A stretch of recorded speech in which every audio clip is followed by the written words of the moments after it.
Good morning बच्चों, मैं शशांक त्रिपाठी स्वागत करता हूं आपके अपने चैनल मैथ सिंप्लीफाइड में। और आज हम लोग डिस्कस करेंगे अपना चैप्टर 6 ट्रायंगल्स और इसी एक्सरसाइज है 6.1। इसका इंट्रोडक्शन का जो कॉन्सेप्ट थे, थ्योरम्स थी, वो हम लोगों ने इंट्रोडक्शन की वीडियो में पढ़ी थी और इसका लिंक आपको डिस्क्रिप्शन में मिल जाएगा, वहाँ से देखिए, उसको पढ़िए, उसके बाद ही चैप्टर पढ़ने स्टार्ट करेंगे। आप मेरे पीछे देख सकते हैं कि बोर्ड पे क्या लिखा हुआ है कि पावर ऑफ प्रैक्टिस। अब आप सोच रहे होंगे कि मैथ्स की क्लास में पावर ऑफ प्रैक्टिस का क्या काम है। तो भाइयों दोस्तों, पावर ऑफ प्रैक्टिस का मतलब होता है अभ्यास की शक्ति। प्रैक्टिस सभी को पता है, हम हर चीज़ में प्रैक्टिस करते हैं, चाहे खेलने में, पढ़ने में, नॉट इवन किसी भी चीज़ में हो, प्रैक्टिस बहुत ही महत्व रखती है हमारे जीवन में। तो अभ्यास की शक्ति क्या होता है, कवि वृंद हैं। और अगर आप अपने बुजुर्गों के पास या दादी दादा पापा मम्मी के पास बैठेंगे तो वो एक दोहा बोलते हैं, बहुत ही फेमस दोहा है। आप अपने माँ बाप या दादा से पूछेंगे तो आपको सुनाएंगे। कवि वृंद ने लिखा है कि करत करत अभ्यास से जड़मत होए सुजान और रसरी आवत जात से सिल पर परत निशान। इसका अर्थ है कि करत करत अभ्यास से जड़मत होए सुजान और रसरी आवत जात से सिल पर परत निशान। जो लोग हम गाँव के एरिया में रहते हैं, जिन्होंने कुएं से पानी खींचा, उनको पता है कि जिस रस्सी से हम लोग कुएं में पानी खींचते हैं, जहाँ से रस्सी बार बार टकराती है उस पत्थर पर भी जगह बन जाती है। बहुत लोगों को पता होगा जिन्होंने कुएं से पानी खींचा होगा कि रसरी आवत जात से सिल पर परत निशान, मतलब पत्थर जिस पे आप रोज रस्सी 10 लोग खींच रहे हैं, पानी भर रहे हैं, उस पत्थर पर भी निशान पड़ जाता है। क्या अभ्यास, डेली एक ही काम हजारों लोग उस कुएं में कर रहे हैं, इसलिए वो पत्थर भी घिसने में, क्या पत्थर को इसे घिस सकता है? नहीं, लेकिन क्या अभ्यास की शक्ति से वो पत्थर भी घिस गया। इसीलिए कि करत करत अभ्यास से जड़मत होए सुजान, मतलब अगर आपको कोई चीज़ नहीं आती, कोई शर्म की बात नहीं, आप उसका अभ्यास करिए, इतना अभ्यास करिए कि जड़मत होए सुजान। मतलब जो जड़ बुद्धि, अल्प बुद्धि वाले लोग भी हैं, अगर वो डेली किसी चीज़ की प्रैक्टिस करेंगे तो एक दिन सुजान, यानी उनको उस चीज़ की ज्ञान की प्राप्ति हो जाएगी और उस चीज़ पर वो मास्टरी हासिल कर सकते हैं। खासतौर से मैथ्स में तो आपको पता ही है कि मैथ्स में केवल प्रैक्टिस ही आपको ऊपर ले जा सकती है और कोई चीज़ नहीं। इसके बहुत से एग्जाम्पल हैं। मैं एक छोटा सा किस्सा आपको और सुनाता हूँ क्रिकेट की दुनिया से। ये बात है सन 2007 की। सचिन तेंदुलकर मैदान में उतरे ऑस्ट्रेलिया के अगेंस्ट में और खेलने लगे। उस समय ब्रैड हॉग, ऑस्ट्रेलिया का एक स्पिनर है, आपने नाम सुना होगा, देखा भी होगा। ब्रैड हॉग ने सचिन को आउट किया। सचिन अपने करियर के समय पीक पे थे। 2007 में सचिन अपने करियर के बिल्कुल टॉप पे थे। ब्रैड हॉग नया था, ब्रैड हॉग ने सचिन को बोल्ड किया, आउट हो गया सचिन और सचिन चुपचाप चले गए। अच्छा, मैच खत्म हुआ तो ब्रैड हॉग बहुत ही खुश था क्योंकि सचिन तेंदुलकर क्रिकेट के भगवान कहे जाते हैं और कहे भी क्यों ना जाए, उनके पास इतने कीर्तिमान भी हैं। मैच खत्म हुआ, ब्रैड हॉग बॉल लेके पहुंचा सचिन से ऑटोग्राफ के लिए। बोला, सर मैंने आज आपका विकेट लिया है, मेरे लिए जीवन में बहुत बड़ी उपलब्धि है, आप मुझे प्लीज़ अपना एक ऑटोग्राफ दीजिए। सचिन ने वो बॉल ली और सचिन ने उस बॉल पर लिखा। क्या लिखा सोचिए आप। बहुत से लोगों को हो सकता है पता भी हो, नहीं पता तो मैं बता देता हूँ। सचिन ने ऑटोग्राफ लेते हुए उस पर लिखा कि it will never happen again. Sachin ने क्या लिखा? It will never happen again. क्या मतलब इसका? ब्रैड, ये तेरे जीवन में कभी दोबारा नहीं हुआ। और उन्होंने साइन करके उसको दे दिया। अब आप क्रिकेट के आंकड़े गूगल पे जाके खंगाल सकते हैं कि उसके बाद कम से कम ब्रैड हॉग और सचिन का 30-35 बार आमना सामना हुआ, लेकिन ब्रैड हॉग उसको कभी आउट नहीं कर पाया। क्यों? सोचिए कितना कॉन्फिडेंस रहा होगा सचिन तेंदुलकर को जब उसने बॉल पे ये लिखा होगा कि it will never happen ever again. इसका क्या मतलब है? कितना कॉन्फिडेंस उन्होंने उस बात को लिखी होगी, फिर उस बात को लिखा और उसको प्रूफ किया उन्होंने। क्या उन्होंने प्रूफ किया तो इसके लिए उन्होंने कितनी मेहनत करी होगी, आप ये समझ सकते हैं कि इस क्या है आखिरकार उन्होंने क्या किया, प्रैक्टिस करी कि ताकि ब्रैड इनको कभी भी दोबारा आउट ना कर सके। तो बच्चों, पावर ऑफ प्रैक्टिस बहुत बड़ी चीज़ है। इसके बहुत हजारों एग्जाम्पल हैं। मैं आपको एक और छोटा सा किस्सा सुनाता हूँ, शायद आपके ये काम आए। एक बहुत ही मशहूर पेंटर है पाब्लो पिकासो, स्पेन में पैदा हुए हैं। आप गूगल करिएगा, आपको पता चल जाएगा। पाब्लो पिकासो बहुत ही मशहूर पेंटर है, कला की दुनिया में उन्होंने क्रांति पैदा करी 20वीं सेंचुरी में। तो एक बार पाब्लो पिकासो कहीं जा रहे थे तो रास्ते में उनको एक लेडीज़ मिली। उस लेडीज़ ने उनको पहचान लिया कि भाई ये तो पाब्लो पिकासो है। उसने उससे हाथ मिला। इतनी बड़ी हस्ती से मिलने पर हर किसी को खुशी होती है, उसको भी खुशी हुई। उसने उनसे रिक्वेस्ट करी कि सर प्लीज़ आप मेरे लिए कुछ ड्रा कर दीजिए, ये मेरे लिए हमेशा के लिए यादगार बन जाएगी। पिकासो मान गए और उन्होंने एक पेपर लिया और पेंसिल लिया और ड्रा करके उन्होंने एक ड्राइंग उसको दे दी। उससे बोला जाओ इसको बेचो, बहुत महंगी ड्राइंग है। वो लेडी समझ नहीं पाई, उन्होंने ये सब काम केवल 30 सेकंड में कर दिया, केवल 30 सेकंड में कर दिया। उसने लेडी को वो ड्राइंग दी और लेडी गई जहाँ पर प्रिंटिंग की एग्जीबिशन होती है, जहाँ बड़ी बड़ी पेंटिंग, वो गई। जैसे ही उसने दुकान पे देखा ये पेंटिंग, जिसने दुकानदार ने देखा वो समझ गया ये तो पाब्लो पिकासो की पेंटिंग है। उसने बोला मैम ये तो पिकासो की है। बोले हाँ। बोले क्या कीमत है? बोले 50 लाख। अब लेडी को चक्कर आ गया भाई, 30 सेकंड में 50 लाख। उसने उससे पेंटिंग वापस ली और चली गई। अब वो मनी मन सोचने लगी कि कैसे पिकासो से मिला जाए। उसने बहुत ढूंढा उनको, बहुत ढूंढा, लेकिन ढूंढती रही लगातार। तो वो पिकासो उनको एक दिन एक पेंटिंग एग्जीबिशन में मिल गए। उसने बोला सर आपको याद होगा कि आपने एक दिन हमको रोड पे मिली थी, मैं आपने पेंटिंग ले ली, 30 सेकंड में ड्रा करके दी थी और इसकी कीमत 50 लाख है। उनका बोला हाँ मुझे मालूम है, ये मैंने बनाई है। बोला सर मुझे आपसे पेंटिंग सीखनी है, आप 30 सेकंड में 50 लाख की पेंटिंग बना सकते हो, मैं भी बना सकती हूँ। तो मुस्कुराए, बोले जो पेंटिंग 30 सेकंड में बनी है उसके पीछे 30 साल की प्रैक्टिस है। अब आप लोग समझ गए होंगे कि पावर ऑफ प्रैक्टिस, इस जो थॉट है इसका मर्म क्या है। इसका मर्म यही है बच्चों कि आप जो भी जीवन में करना चाहते हैं, खेलना चाहते हैं, पढ़ना चाहते हैं, जो भी, बहुत कुछ, हम लोग ऐसा नहीं कि केवल पढ़ाई ही करते हैं जीवन में, ऐसा नहीं, खेलते भी हैं, कोई भी हो, स्विमिंग करना है, कुछ भी करना है, प्रैक्टिस। याद रखिए सिर्फ क्या? प्रैक्टिस। इसके अलावा दूसरा कोई चारा नहीं है। आपको अभ्यास करना होगा, जो भी करना है। मैथ, अगर मैं मैथ का टीचर हूँ, आपके लिए मैथ पढ़ाता हूँ, तो मैं तो यही कहूँगा कि मैथ्स में आप जितनी प्रैक्टिस करेंगे आप उतना नहीं करेंगे। ये नहीं कि एक दो बार लगाया छोड़ दिया, ये। और प्रैक्टिस के साथ जो चीज़ सबसे इम्पोर्टेंट है वो है कंसिस्टेंसी। ये नहीं कि आपने केवल प्रैक्टिस करी और छोड़ दिया, ऐसा नहीं। प्रैक्टिस और कंसिस्टेंसी, लगातार प्रैक्टिस करने से कि रसरी आवत जात से सिल पर परत निशान। जब पत्थर पर रसरी बार बार खींची जाती है तो पत्थर भी अपनी जगह बंधना घिस जाता है। इससे याद रखिए कि अभ्यास की शक्ति में अगर लगातार किया जाए तो इसके परिणाम बहुत ही बेहतर हो सकते हैं। इसी बात के साथ मैं अपनी क्लास स्टार्ट करता हूँ। होप कि ये कहानी आप लोगों के जीवन में कुछ बदलाव लाएगी। चलिए हम मूव करते हैं अपने चैप्टर की तरफ। आज का हमारा जो चैप्टर है वो चैप्टर 6 है, ट्रायंगल। और आज हम डिस्कस करेंगे एक्सरसाइज 6.1 एंड बीपीटी थ्योरम। ये थ्योरम मैंने जब इंट्रोडक्शन का वीडियो बनाया था, मैंने आपसे कहा था कि मैं इसके लिए अलग से वीडियो बनाऊंगा ताकि आप लोग समझ सकें। एक्सरसाइज 6.1 में 3 क्वेश्चन है, बहुत ही आसान है, उसमें ज़्यादा टाइम नहीं लगना है। तो आज की क्लास हम लोग सबसे पहले अपनी जो है वो बीपीटी थ्योरम से ही शुरू करेंगे, ताकि आपके लिए ये चैप्टर, ये इम्पॉर्टेंट थ्योरम है ज्योमेट्री पढ़ने वालों के लिए और इस चैप्टर के लिए भी। तो शुरू करते हैं हम लोग BPT theorem, basic proportionality theorem, या इसको हम लोग थेल्स थ्योरम भी बोलते हैं, क्योंकि इसके रचयिता क्रिएटर थेल्स थे। इसको थेल्स ने डिस्कवर किया था, इसलिए हम इसको थेल्स थ्योरम भी बोलते हैं। तो देखिए भाई थ्योरम क्या बोलती है हमारी थ्योरम बोलती है, बीपीटी का मतलब ये इसका शॉर्ट वो है, बेसिक प्रोपोर्शनलिटी थ्योरम जी, ठीक है। If a line drawn divides two side, अब देखिए मैं आपके लिए ना पहले ट्रायंगल ड्रा कर देता हूँ यहाँ पर, ताकि आपके लिए यहाँ पर आसानी हो जाएगी। ये यहाँ पर एक ट्रायंगल हमने ड्रा कर दिया।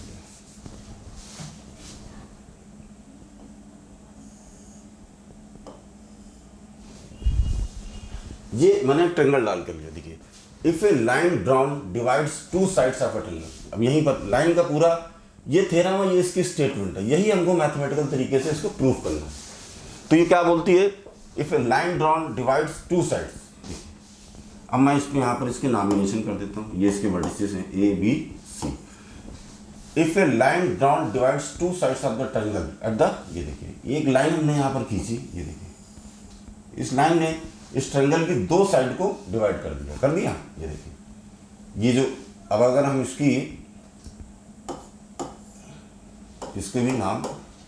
इसका भी नामकरण कर दिया हमने।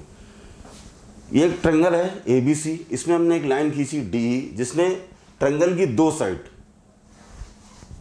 ये एसी और बीसी, ये इन्होंने वो कर दिया, ड्रॉ कर दिया, डिवाइड कर दिया इसको।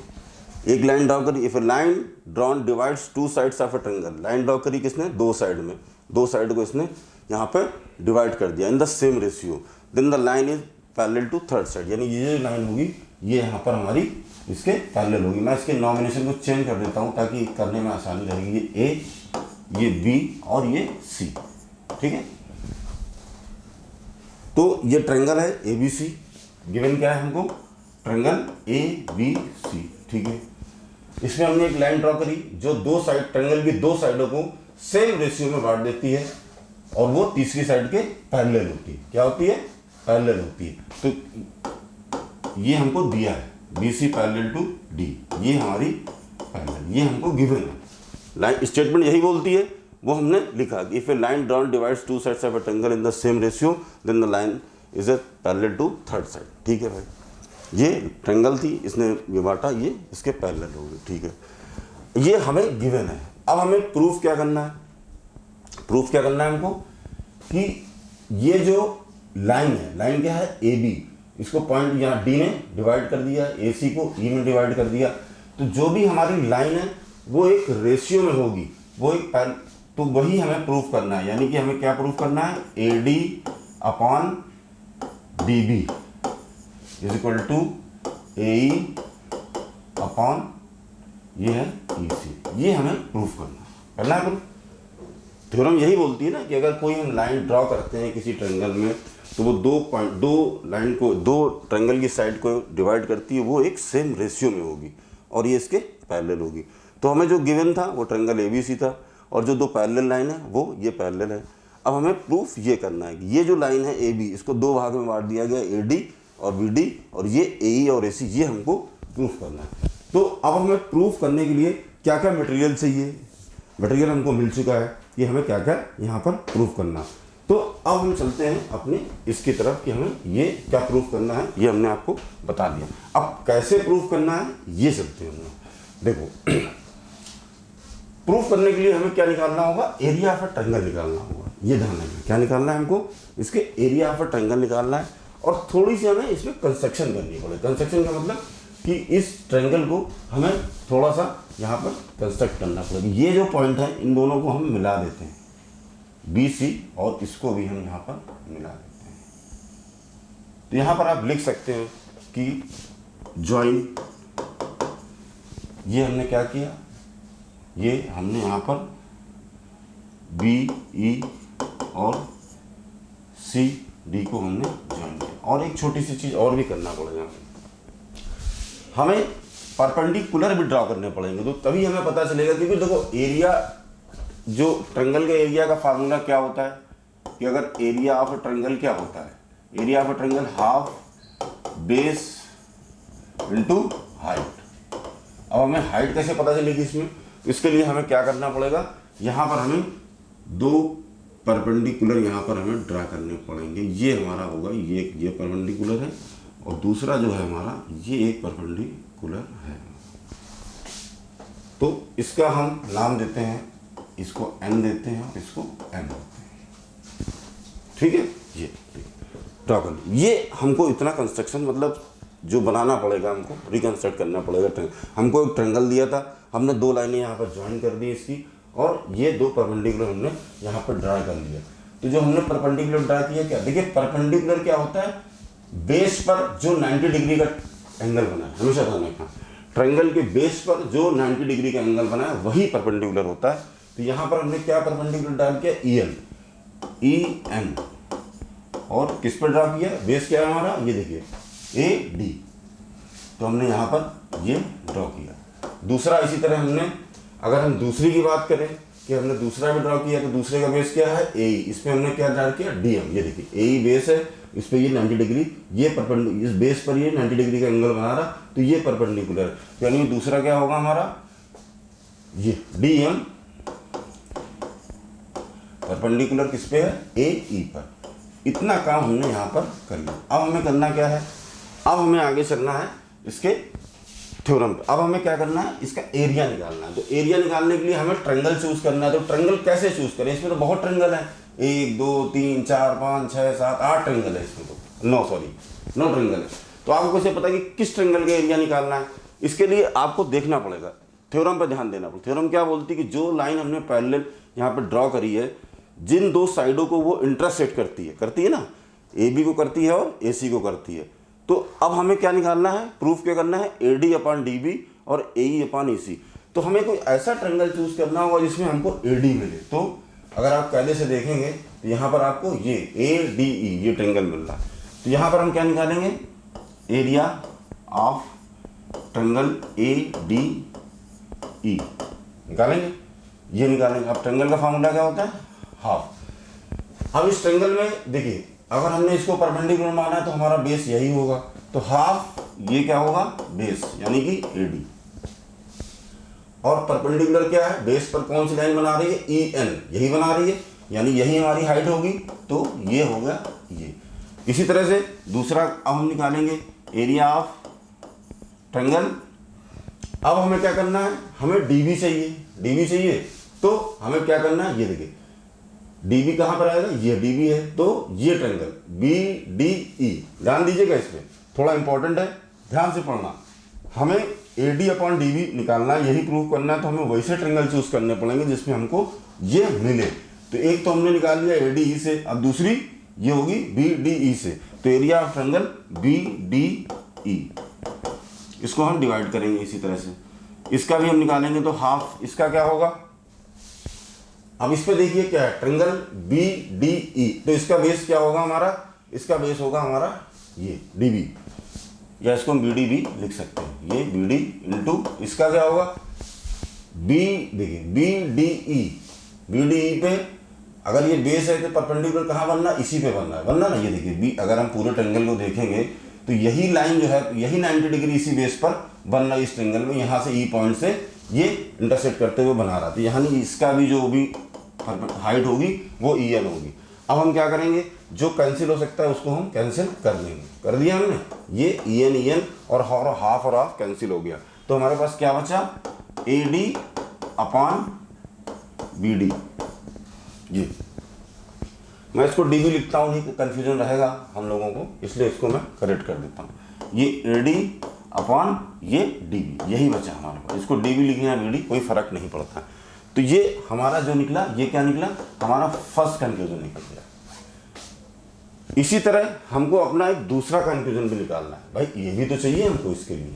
तो अब हम चलते हैं दूसरे अपने पॉइंट पर, यहाँ पर लेते हैं। अब हमें निकालना क्या होगा, एरिया ऑफ, अब हमें क्या चाहिए, AE चाहिए। तो AE कैसे मिलेगा आपको, सोचिए आप, यहाँ पर भी अगर ट्रायंगल ADE हम ले लें, यही ट्रायंगल को हम लोग ले लें तो हमको ये मिल जाएगा ना, इसमें क्या दिक्कत है। अभी क्या था, अभी हमने ट्रायंगल ADE लिया था जब यहाँ पर, तो हमने बेस क्या माना था, इसको माना था, अब हम बेस इसको मान लेंगे AE को, क्या दिक्कत है इसमें भाई, हमको कोई दिक्कत नहीं। तो यहाँ पर हम इसको, यहाँ पर ये कट रहा है, मैं यहाँ पर लिखता हूँ इसको। अब हमें दूसरी साइड निकालनी है, तो यहाँ पर हम लोग लिखेंगे कि एरिया ऑफ ट्रायंगल ADE, तो ये क्या होगा, हाफ, बेस हमारा होगा ये, और इसका जो परपेंडिकुलर है ये क्या है, ये देखिए AE, बेस पर जो, ध्यान रखना परपेंडिकुलर निकालने का, ढूंढने का सबसे सही तरीका, बेस पर जो 90 डिग्री का एंगल बना रहा है, ये इसका बेस है AE, और इस पे ये जो लाइन है DM, ये देखिए 90 डिग्री का एंगल बना रही है, तो इसका बेस क्या होगा, DM हो गया। इसी तरह यहाँ पर हम दूसरा निकाल लेंगे, एरिया ऑफ ट्रायंगल। अब हमें क्या चाहिए, यहाँ पर EC चाहिए,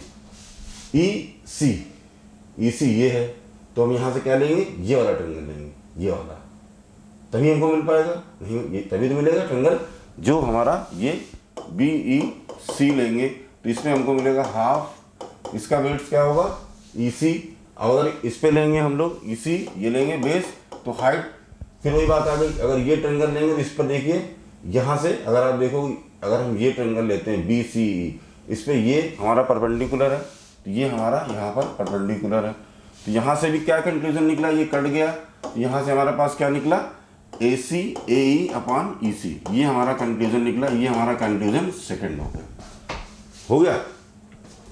अब 9th में हम लोगों ने कौन ट्रायंगल के चैप्टर में पढ़ा था, अगर किसी ट्रायंगल की दो पैरेलल लाइन के बीच में जितने भी ट्रायंगल होते हैं वो सब, उनका एरिया क्या होता है, बराबर होता है। अगर हमारी ये दो लाइन पैरेलल हैं, DE और BC, ये अगर हमारी लाइन पैरेलल है तो इनके बीच कितने ट्रायंगल है, दो, एक तो ये है और एक ये है। इन दोनों का एरिया क्या होगा, बराबर होगा। यानी कि एरिया ऑफ ए ट्रायंगल, ये लाइनों के बीच में दो ट्रायंगल बन रहे हैं, एक बन रहा है BDE और एक बन रहा है ये DEC बन रहा है यहाँ पर। तो triangle of BDE is equal to area of triangle, एक तो BED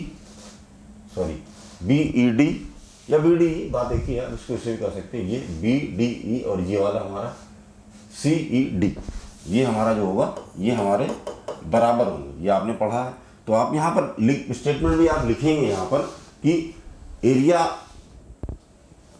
कि जो भी ट्रायंगल की जो लाइनें किसी ट्रायंगल में अगर दो लाइनें पैरेलल हैं तो उनके बीच में जितने ट्रायंगल होते हैं उनके एरिया इक्वल होते हैं। तो यहाँ पर आप एक स्टेटमेंट दे सकते हैं, वो आप वहाँ पर स्टेटमेंट ज़रूर दे दीजिएगा कि area of a triangle between two parallel lines are same, ये आप जरूर लिखिएगा यहाँ पर। इससे हमें दो चीज़ें यहाँ पर क्लियर हो गई, मैंने दो कंक्लूजन यहाँ पर निकाल लिए और यहाँ से अब हम तीसरा कंक्लूजन अपना निकालेंगे, जिससे हमें तो प्रूफ यही करना है यहाँ पर कि AD अपॉन कि जो भी थ्योरम है, अगर यहाँ से कोई लाइन दो भुजाओं को इंटरसेक्ट करती है तो वो प्रोपोर्शनेट डिवाइड होंगी, यही ये थ्योरम बोलती है और यही हमें यहाँ पर प्रूफ करना है। तो हमने यहाँ पर 3 स्टेप किए, पहले हमने जो गिवन था वो निकाला, फिर हमें क्या प्रूफ करना था वो, फिर हमें क्या कंस्ट्रक्शन करना पड़ा निकालने के लिए वो हमने किया, हमने इसको ज्वाइन किया और दो परपेंडिकुलर ड्रा किए, ये किए हमने। उसके बाद हमने एरिया निकाला, दो तरह से एरिया हमने यहाँ पर निकाल लिया। तीसरा पॉइंट हमने लिखा कि जो भी पैरेलल लाइन के बिटवीन में जो ट्रायंगल होते हैं उनका एरिया सेम होता है।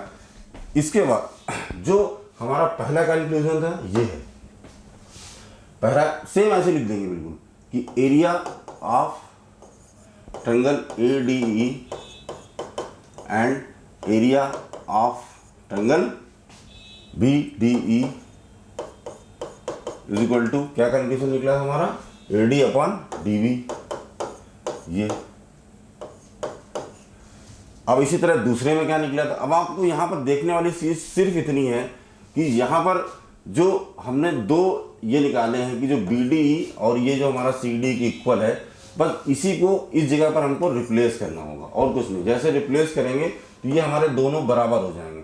रिप्लेस करते ही इसका कंक्लूजन भी हमको पता है, इसका कंक्लूजन ये है, इसके बराबर हम बस इतना ही लिखना है हमको कि triangle of ADE area of triangle ADE upon ये इसकी जगह पर जहाँ पर जो हमने दूसरे में निकाला था ये जो है BC की जगह, इसकी जगह पर हम इसको चेंज करेंगे, ये हो जाएगा ट्रायंगल CED। तो अगर हम दोनों को यहाँ पर क्या कंक्लूजन निकला था हमारा, AE अपॉन AC। अब अगर हम देखेंगे तो हमारे दोनों तो बराबर निकल के आ गए, इसीलिए ये चीज़ यहाँ पर हमारी प्रूफ हो जाती है कि अगर कोई भी लाइन हमारी किसी भी ट्रायंगल को, अगर हम कोई लाइन जो दो भुजाओं को इंटरसेक्ट करती है तो वो उन दोनों भुजाओं को एक रेशियो में डिवाइड करती है। यही हमको यहाँ पर प्रूफ करना था थ्योरम में, और वो हमने थ्योरम में यहाँ पर प्रूफ कर दिया कि ये है हमारा AD अपॉन DB और AE अपॉन EC, जो हमको यहाँ पर प्रूफ करना था ये हमने कर दिया। तो जो इस थ्योरम का अगर हम कंक्लूड करें एक लाइन में तो इसका यही है, बिल्कुल साधारण भाषा में, कोई कंफ्यूजन नहीं। अगर किसी ट्रायंगल में कोई ट्रायंगल आपको दिया हुआ ABC, कोई लाइन आप उसको खींचते हैं जो उसकी दो भुजाओं को इंटरसेक्ट करती है। देखिए ये ABC हमारा ट्रायंगल है, हमने एक लाइन खींची DE जो इस ट्रायंगल ABC की AB को और AC को दो जगह पर बांटती है, तो ये इसको एक प्रोपोर्शन, एक रेशियो में डिवाइड करेगी। यही थ्योरम है, इसको कैसे प्रूफ किया वो भी मैंने आपको बता दिया। बाकी आप बुक को रेफर कर सकते हैं और बेहतर इसको समझने के लिए। चलिए चलते हैं हम अपने चैप्टर की तरफ कि जो हमने चैप्टर हमारा है ये यहाँ पर, ये इसको भी डिस्कस कर लेते हैं कि इसकी जो एक्सरसाइज में सिर्फ 3 ही क्वेश्चन है हमारे, तो उसको हम लोग समझ लेते हैं। ये क्या बोलता है पहला क्वेश्चन कि fill in the blanks using the correct word given in the brackets. अब ये क्या बोल रहा है कि all circles are congruents are similar. अब आप बताइए ऑल सर्कल, देखिए सिंपल सी बात है, अगर मैं इसको छोटी सी भाषा में कहूँ, ये क्या है हमारा, एक सर्कल है, ये भी क्या है हमारा, एक सर्कल है, इसकी रेडियस अलग अलग है, लेकिन क्या है, इनके शेप अलग। सिमिलर में क्या होता है उनके शेप समान होते हैं, साइज नहीं। कॉन्ग्रुएंस में क्या होता है, शेप और साइज दोनों समान होते हैं। तो ऑल सर्कल की जब बात होगी तो ये हमेशा क्या कहलाएंगे, ये हमेशा सिमिलर होंगे। ये हम ऑलरेडी पढ़ चुके हैं। जितने भी सर्कल होते हैं, सर्कल गोल होते हैं, तो उनका जो शेप है वो सिमिलर होता है। रेडियस डिफरेंट हो सकती है लेकिन शेप हमेशा उनका सिमिलर होगा, इसलिए ये सिमिलर होंगे। दूसरा, सेम ऑल स्क्वायर। अगर हम स्क्वायर की बात करें, ये हमारा मान लीजिए एक स्क्वायर है, छोटा है, और एक स्क्वायर इसी की तरह हम बड़ा बना लें, तो ये क्या है, स्क्वायर का शेप तो सेम ही है लेकिन हाँ साइज डिफरेंट है। तो यहाँ पर बिल्कुल सेम क्वेश्चन है, ये सर्किल के लिए यहाँ पर स्क्वायर लिखा है, तो यहाँ पर भी जो आंसर होगा वो भी सिमिलर ही होगा। क्यों होगा, ये आपको हमने बता दिया। सिमिलर और कॉन्ग्रुएंट में दो ही चीज़ें होती हैं। हम लोगों ने इंट्रोडक्शन वीडियो में पढ़ा है कि सिमिलर जिनके शेप समान होते हैं, आकार समान होते हैं। ये हमने उस दिन डस्टर का भी हेल्प, आज मैं फिर लेता हूँ। ये डस्टर है, इससे बड़ा होगा तो दोनों कहलाएंगे डस्टर ही, लेकिन इनके साइज अलग अलग हो जाएंगे, तो ये सिमिलर होंगे, कॉन्ग्रुएंट नहीं। कॉन्ग्रुएंट जब होंगे जब इनके शेप और साइज दोनों एक जैसे होंगे। अब जैसे इसने बोला कि all triangles are isosceles and equilateral. Equilateral triangle क्या होते हैं, देखो जिनकी सभी भुजाएं समान होती हैं। तो अब ये बोल रहा है कि ऑल ट्रायंगल्स आर, कौन से ट्रायंगल बिल्कुल सिमिलर होंगे, ये होंगे आइसोसेलेस, ये इक्विलेटरल। इसका आंसर क्या होगा, इक्विलेटरल। यहाँ पर आप लिख सकते हैं, ये होगा। पढ़ाई हम लोगों ने कि ट्रायंगल क्या होगा, साइड से हम लोग पढ़ते हैं तो कैसे पढ़ते हैं कि साइड कितने प्रकार के होते हैं, इंट्रोडक्शन वीडियो में बताया गया है कि इसीलिए इक्विलेटरल जिनकी सभी भुजाएं समान हो, तो ये यहाँ पर ये आ जाएगा। दूसरा, two polygon of the same number of sides are similar. अब इसमें चौथे क्वेश्चन में आपको दो पार्ट दिए गए। Two polygon of the same number of sides are similar, their corresponding angles are, आपको दो ऑप्शन दिए गए, इक्वल और प्रोपोर्शनल, देयर करस्पॉन्डिंग। अब आपको इन दोनों ऑप्शन को यहाँ पर फिल करना है। तो पहले क्वेश्चन को समझ लेते हैं कि two polygon of the same side. तो पहले तो अब आपको हमें पॉलीगन बना के दिखा देता हूँ एक बार कि पॉलीगन क्या क्या होते हैं। पॉलीगन की enclosed figure more than 3 sides are called polygon. ये बात ध्यान रखें। जो भी फिगर सपोज करो ये क्या है, ये एक हमारा पॉलीगन है, इनक्लोज फिगर है और 3 भुजाओं से ज़्यादा है, तो ये हमारा पॉलीगन है। और भी पॉलीगन में बना देता हूँ यहाँ पर, ये और ये हमारा ये भी पॉलीगन है क्योंकि ये भी इनक्लोज फिगर है हमारा। तो बात वहीं पर घूम के आती है कि two polygon of the same number of the sides are similar, their corresponding angles are. हमने क्या पढ़ा इस चैप्टर में, इस चैप्टर में हमने दो चीज़ें पढ़ी कि कब सिमिलर होंगे। अभी आपने जब पहले पढ़ा था सिमिलरिटी वाला, तो उसमें पढ़ा नहीं था कि करस्पॉन्डिंग एंगल जो होते हैं साइड के, अगर वो बराबर होंगे और उनकी साइड प्रोपोर्शनल में होंगी तो वो हो जाएंगे, हमारे सिमिलर हो जाएंगे। तो दियर करस्पॉन्डिंग एंगल्स आर इक्वल, यही तो पढ़ा था। और ये वाला यहाँ पर प्रोपोर्शनल, ये हमारा यहाँ पर प्रोपोर्शनल आ जाएगा। बहुत ही आसान एक्सरसाइज है, इसमें कुछ भी नहीं है। आपको जो कॉन्सेप्ट है वो क्लियर होंगे तो आप इसको चुटकियों में हासिल कर सकते हैं। हम चलते हैं आपके क्वेश्चन नंबर 2 की तरफ। Give 2 different example of the pair of similar figure. अब ये भी बहुत आसान है कि दो सिमिलर फिगर का वही बात है। यहाँ पर अगर हम ये एक सर्कल, ये 2 सर्कल, यहाँ पर ये एक ट्रायंगल और यहाँ पर एक ये बड़ा ट्रायंगल, ये क्या है, सिमिलर फिगर है। जिनके शेप, वही बात आ गई, जिनके शेप समान हो और साइड प्रोपोर्शनल हो। ये अगर मान लेते हैं कि ये एक है तो ये 2 होंगी, ये एक रेशियो में होंगी। इसकी अगर रेडियस 2 है तो इसकी रेडियस 1 होगी, मतलब ये प्रोपोर्शन में होंगी। ऐसा नहीं कि बिल्कुल प्रोपोर्शन में नहीं। तो ये सिमिलर है हमारे यहाँ पर। ये 2 सिमिलर फिगर के give 2 different example pair of a similar figure यहाँ पर मैंने आपको दिया। तो यहाँ पर आप लिख सकते हैं कि pair of circle and pair of triangle. Non similar figure बहुत आसान काम है। आप अगर चाहें तो ये हो गया और ये हो गया, ये नॉन सिमिलर फिगर है। ये रेक्टेंगल है, ये हमारा एक सर्कल, ये नॉन सिमिलर फिगर है, इसमें कुछ सोचने की बात नहीं। और बना सकते हैं, एक और रेक्टेंगल बना दिया मैंने और एक ट्रेपेजियम बना दिया मैंने यहाँ पर। ये, और ये भी दोनों नॉन सिमिलर थे। यहाँ पर लिख सकते हैं कि pair of circle and rectangle and the pair of rectangle and trapezium, ये नॉन सिमिलर फिगर है। बहुत ही ईजी, बहुत ही आसान एक्सरसाइज है। क्वेश्चन नंबर 3 पे आते हैं हम लोग। ये इस चैप्टर का लास्ट क्वेश्चन है इस एक्सरसाइज का। तो इसमें भी कुछ भी नहीं है। इसमें देखिए क्या लिखा हुआ है, state whether the following quadrilaterals are similar or not. आप बताइए क्या ये सिमिलर होंगे या नहीं होंगे। देखिए क्वेश्चन पढ़िए, तो ध्यान से पढ़िए, समझ जाएंगे, आपको खुद मिल जाएंगे। State whether the following quadrilaterals are similar और नॉट। देखिए यहाँ पर सिमिलर कब होते हैं, जब उनके करस्पॉन्डिंग एंगल इक्वल होते हैं और उनकी साइड प्रोपोर्शनल में होती है, तभी तो वो सिमिलर होते हैं। इस फिगर को देख के ही पता चल रहा है कि ये देखिए इसमें सभी एंगल 90 डिग्री के हैं, सभी जितने भी एंगल दिख रहे हैं आपको ये सभी 90, लेकिन इसको देख के लग रहा है 90 डिग्री नहीं, तो इसके एंगल करस्पॉन्डिंग एंगल सेम नहीं है। पहली बात, साइड में तो रेशियो दिख रहा है कि 1.5, ये एक रेशियो में है सारी की साइड है, लेकिन ये इनके एंगल करस्पॉन्डिंग एंगल इक्वल नहीं है। तो इसमें आप लिख सकते हो कि ये corresponding angles are not equal, hence it is not, ये इट इज फॉलोइंग जो भी क्वाड्रिलेटरल्स हैं आपके आर नॉट सिमिलर। बस आंसर हो गया। तो कुछ चीज़ें देखने से ही पता चलती हैं, हर चीज़ आपको सॉल्व करने की ज़रूरत नहीं है, आपको देखने से ही पता चल रहा है कि इसके एंगल सारे 90, इसके एंगल 90 नहीं है, इसका मतलब इसके करस्पॉन्डिंग एंगल इक्वल नहीं है, तो ये सिमिलर नहीं होगा। इसी क्वेश्चन के साथ हमारी ये आज की एक्सरसाइज ख़त्म हो जाती है, और मैं उम्मीद करता हूँ कि आप लोगों को ये समझ में आया होगा, अच्छा लगा होगा सुन के।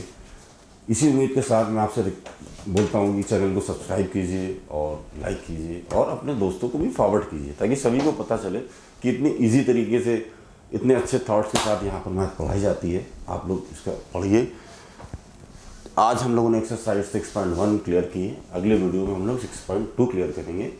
Till then bye bye, take care, bye.